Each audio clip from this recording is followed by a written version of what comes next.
Yes बच्चे, आज हम इस वीडियो के अंदर एडमिशन के फिर से गुडविल के केसेस डिस्कस कर रहे हैं। बट गुडविल के केसेस अभी हम कौन से डिस्कस कर रहे हैं? Case 4 and then case 5। Case 4 क्या कहता है? देन गुडविल और premium for goodwill brought in kind के अंदर, मतलब मनी के अंदर पैसा नहीं लेके आ रहा, वो इन काइंड के अंदर लेके आ रहा है। इट मीन्स जैसे सेट हो गई, वो लेकर आता है गुडविल के फॉर्म के अंदर, गुडविल एंड कैपिटल के फॉर्म के अंदर।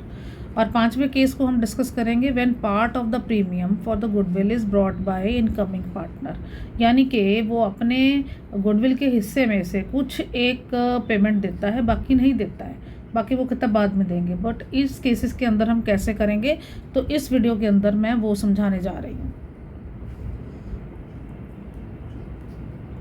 चलिए चलते हैं। तो फोर्थ केस के अंदर जैसे आप देख रहे हैं, गुडविल और प्रीमियम ब्रॉट इन काइंड। देखो, चाहे कैश में लेके आए चाहे सेट में लेके आए, तो पैसा तो आ ही रहा है ना, चाहे किसी फॉर्म में ही आए। तो इसीलिए जहाँ पे हम लोग पहले कैश लिख रहे थे, अब हम क्या लिखेंगे? असेट लिखेंगे।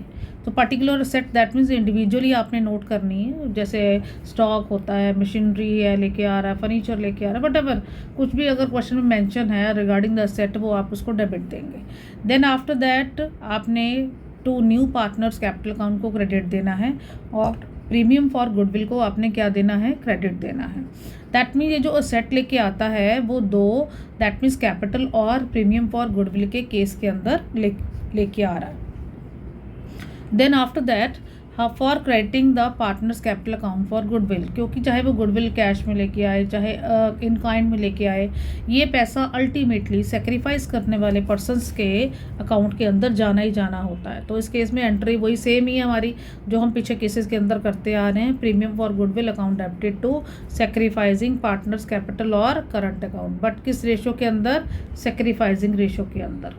तो ये आपका वही सेम है, सिर्फ आपकी फर्स्ट एंट्री में थोड़ा सा फर्क आ रहा है।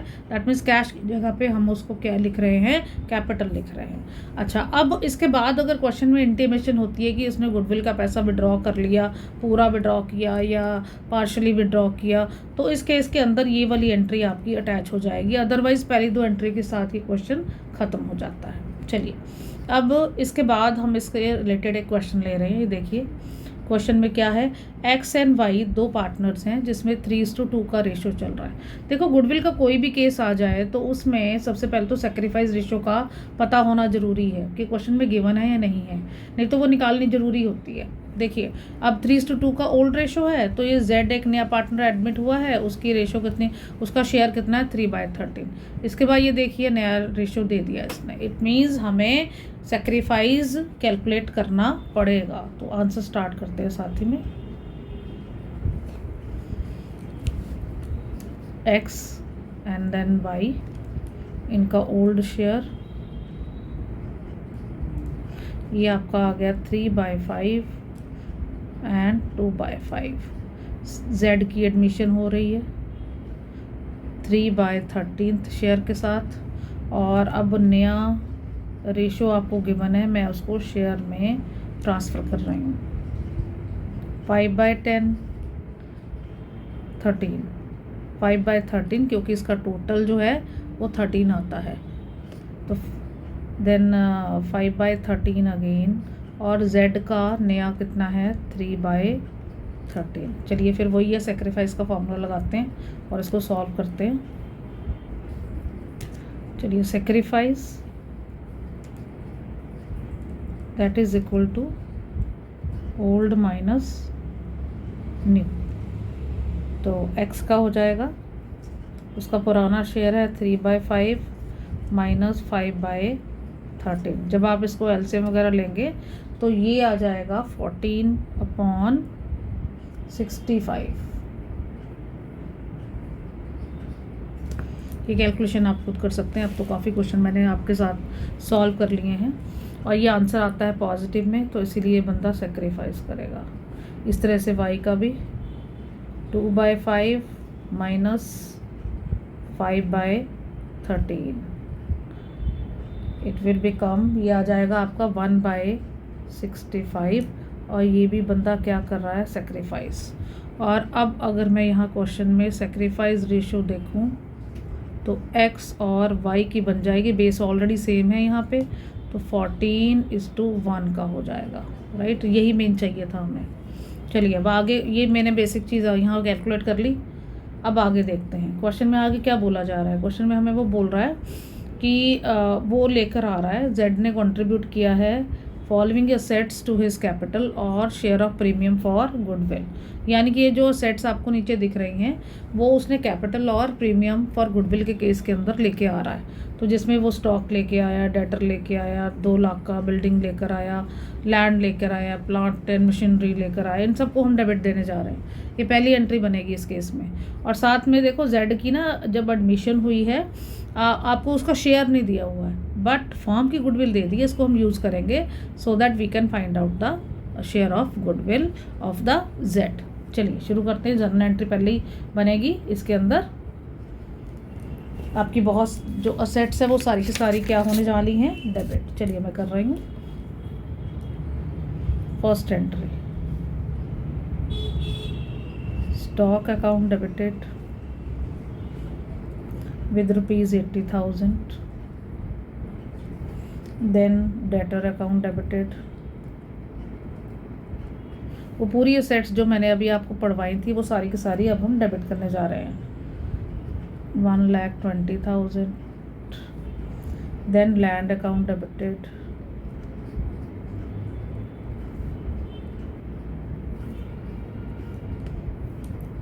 with rupees 2 lakh, then plant and machinery account debited 1,20,000। और अब Z का एक तो गुडविल सबसे पहले, बट हमें उसका शेयर नहीं पता, वो देखते हैं कैसे कैलकुलेट करते हैं। और एक कैपिटल, ना तो हमें कैपिटल पता है ना ही उसका गुडविल का शेयर पता है। बट ये फर्म की गुडविल जो दे रखी है, जो मैंने आपको बोला था 10,40,000 ये वाली, इसको हम यूज़ करेंगे उसका कैलकुलेशन के लिए। तो इसकी कैलकुलेशन कैसे होगी, 10,40,000 मल्टीप्लाई बाय उसका शेयर 3/13, तो ये आ जाएगा आपका 2,80,000। तो ये आपकी जेड की शेयर ऑफ गुडविल आ गई। अब आपने क्या करना है, ये सारी अमाउंट का ऐड अप करिए और ये लेस कर देना जो क्रेडिट में है। तो आपके पास जो रिमेनिंग अमाउंट बचेगा वो जेड का कैपिटल होगा। तो वो कितना है, दैट इज़ 2,40,000। ठीक है, ये आपकी पहली एंट्री कंप्लीट हो गई। अब हम नेक्स्ट एंट्री पास करेंगे। ये गुडविल का पैसा हम डिवाइड करेंगे इन द सेक्रीफाइसिंग रेशो जो हमने ऊपर कैलकुलेट करके रखी है, और बिटवीन x एंड y।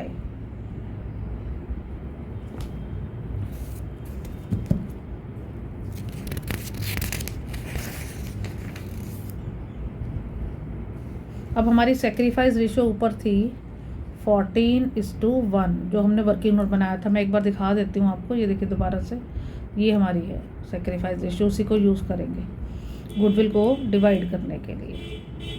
तो हमारी गुडविल की अमाउंट है ये 2,80,000, और इसको इस रेशो में डिवाइड कर दिया जाएगा 14:1, तो ये आ जाएगा 2,24,000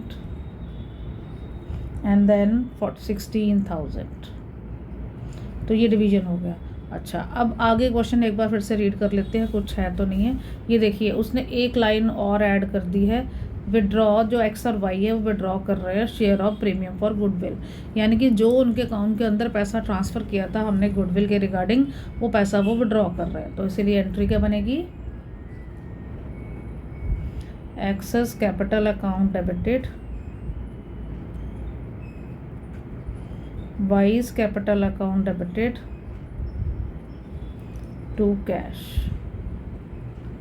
ये आपका डिवीजन हो गया, यानी कि 2,24,000 देन 16,000 और टोटल 2,80,000 इन दोनों ने विड्रॉ कर लिया। तो ये आपका केस मैंने 4th कंप्लीट किया।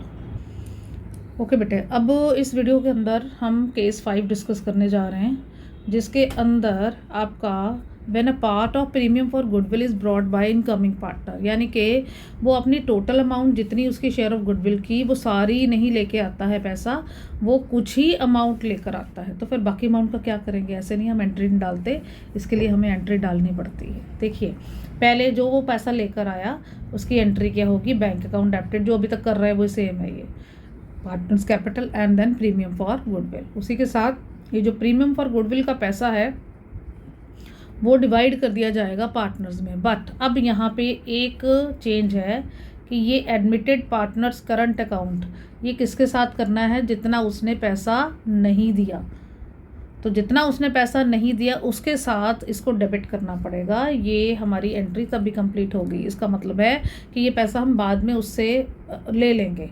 जितना पैसा वो नहीं लेके आया अभी हमने ड्यू कर दिया, बाद में जब उसके पास पैसा होगा उसको ये पैसा देना पड़ेगा। चलिए अब क्वेश्चन देखिए। क्वेश्चन आपके सामने है। क्वेश्चन में अगर आप देख रहे हैं ए एंड बी दो पार्टनर्स हैं और इसके बाद आपके सामने 3:2 का अगेन रेशो है। सी की एडमिशन हो रही है विद 1/4 और उसके बाद ही takes 1/6 from A and 1/6 from B. चलिए इजी हो गया हमारे लिए। यहाँ पे अगर मैं आंसर के अंदर सेक्रीफाइस रेशो देखूँ बिटवीन ए एंड बी की, ये ऑलरेडी गिवन हो गई। इट मीन्स 1/6 ये सेक्रीफाइस शेयर है, 1/6 एंड 1/12। अब बेस सेम करके मैं इसको रेशो में कन्वर्ट कर लूँगी, मल्टीप्लाई एंड डिवाइड बाई 2। तो ए और बी का जो सेक्रीफाइस रेशो आता है दैट इज़ 2:1, क्योंकि यही मुझे चाहिए होता है। चलिए बस आगे तो फिर एंट्रीज डालनी है आपको, क्योंकि और तो कुछ नहीं है। तो यहाँ पे एक और केस है प्रॉब्लम, जैसे गुडविल ऑलरेडी एग्जिस्ट है। मैंने आपको पहले भी पीछे आपको बताया था वीडियो के अंदर कि जब भी गुडविल एग्जिस्ट हो, पुरानी गुडविल जिसको मैंने बोला था आपके साथ, तो वो 20,000 अगर है तो उसको पहले सबसे पहले उसी को राइट ऑफ करने की एंट्री डालेंगे और इसको राइट ऑफ हम पुरानी रेशो के अंदर करते हैं हमेशा। A's capital account entry start हो रही हैं। A's capital account debited, B's capital account debited to goodwill. ये हमने पुरानी गुडविल को ख़त्म करने की एंट्री डाल रहे हैं, राइट ऑफ करने की 20,000, और इसको हम पुरानी रेशो के अंदर ट्रांसफ़र करेंगे 3:2 ओल्ड, और इसकी अमाउंट आ जाएगी फिर 12,000 एंड 8,000। ये इसकी कैलकुलेशन जाएगी, ठीक है। एंड देन उसके बाद अब नेक्स्ट केस के अंदर वो क्लिक कह रहा है कि 18,000 एज शेयर ऑफ गुडविल उसको लाना था, बट मतलब लेकर आया है आउट ऑफ 30,000। 30,000 उसको लाने थे, बट वो लेकर कितने आया? 18,000। चलिए एंट्री कंप्लीट करते हैं। तो जितने पैसे वो लेकर आया आपकी, पहले उसके साथ एंट्री डाल लेते हैं। Bank account debited to goodwill, क्योंकि मार्केट का रूल है कि पैसा आता किसको अच्छा नहीं लगता है। तो सबसे पहले जो पैसा आ रहा है उसको पकड़ लें। तो ये लेकर आया है 18,000, ठीक है। अब इसको भी डिवाइड करेंगे, बट अब कंबाइंड एंट्री हो जाएगी इसकी। आप इसको अलग अलग भी पोस्ट कर सकते हैं, 2 एंट्रीज बना सकते हैं। ये जो मैं एंट्री बना रही हूँ, ये 18,000 ये तो डेबिट होना ही होना है, प्लस वो जो नहीं लेकर आया तो वो उसके करंट अकाउंट में ट्रांसफ़र हो जाएगा। सी इज़ करंट अकाउंट, बट इसकी अमाउंट कैसे निकलेगी वो भी मैं कैलकुलेट करके दिखा रही हूँ। 30,000 जो उसका टोटल जो उसका सी का शेयर ऑफ गुडविल था, माइनस करेंगे 18,000 जो लेकर आ गया, तो बाकी कितना बचा? 12,000। अब ये 30,000 का 30,000 जो टोटल डेबिट में चल रहा है, ये डिवाइड हो जाएगा सेक्रीफाइस करने वाले बंदों के अंदर। A's capital to B's capital और इन सेक्रीफाइसिंग रेशो। अब हमने सेक्रीफाइस रेशो देखिए 2:1 कैलकुलेट करी थी, तो दैट मीन्स 30,000 को टोटल को ही डिवाइड करना है आपने किस रेशो में? 2:1 के रेशो में सेक्रीफाइस। अब आपका अमाउंट कितना आता है इस केस में? 20,000 और 10,000। लीजिए बेटा, आज हमने ये 5 केसेस कंप्लीट करे हैं। अभी जो हमारे 2 पेंडिंग चल रहे हैं वो मैं नेक्स्ट वीडियो के अंदर डालूँगी।